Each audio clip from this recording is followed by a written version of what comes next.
અમદાવાદના ચંડોળા તળાવ અને આસપાસ કરવામાં આવેલા ગેરકાયદેસર દબાણ હટાવવાના પહેલા તબક્કામાં આશરે 1.5 લાખ ચોરસ મીટર જમીન ખાલી કરાવવામાં આવી હતી। એવામાં આજથી ડિમોલિશનનો બીજો તબક્કો શરૂ થયો છે, તો અમદાવાદ મ્યુનિસિપલ કોર્પોરેશન અને પોલીસ દ્વારા વિશેષ તૈયારીઓ કરવામાં આવી છે।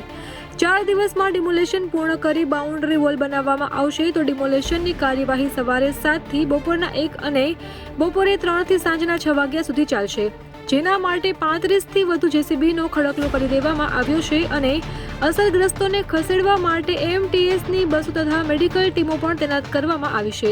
બીજા તબક્કાનું ડિમોલેશન 4 દિવસ સુધી ચાલશે અને છેલ્લા 3 દિવસથી ચંડોળા તળાવમાં રહેતા લોકોને મકાન ખાલી કરી દેવા માટે ગાડી ફેરવી માઇકથી જાણ કરવામાં આવી હતી કે 20 મે પહેલા ચંડોળા તળાવ વોટર બોડીમાં રહેતા લોકો મકાન ખાલી કરી દે।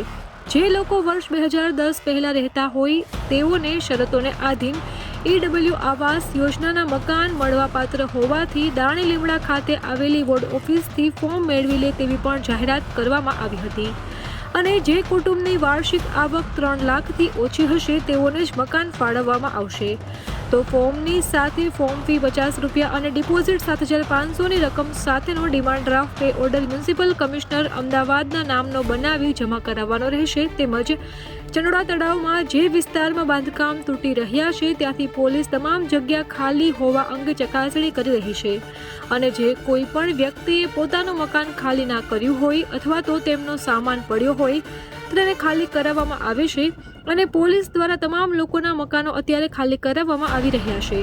તો બીજી તરફ આરોપી લલ્લા બિહારીના ફાર્મ હાઉસ અને પાર્કિંગની બાજુની જગ્યામાં આવેલા બાંધકામો તોડી પાડવામાં આવ્યા છે અને આ અંગે વધુ માહિતી આપતા પોલીસ કમિશનર જીએસ મલિકે જણાવ્યું હતું, ડિમોલેશનની કાર્યવાહીમાં 3000 પોલીસ કર્મચારી, એસઆરપીની 25 કંપનીઓ બંદોબસ્ત માટે તૈનાત રહેશે। તો બીજા તબક્કામાં 2.5 લાખ ચોરસ મીટર જમીન પરનું દબાણ દૂર કરવામાં આવશે। નોંધનીય છે કે ચંડોળા તળાવની આસપાસ રહેતા 200 થી વધુ બાંગ્લાદેશીઓને ડિપોર્ટ કરાયા છે, જ્યારે હજુ અન્ય બાંગ્લાદેશીઓને ડિપોર્ટ કરવાની પ્રક્રિયા ચાલુ છે। અમારી તમામ માહિતીથી અપડેટેડ રહેવા માટે જોડાયેલા રહો ત્રિશુલ ન્યૂઝ સાથે।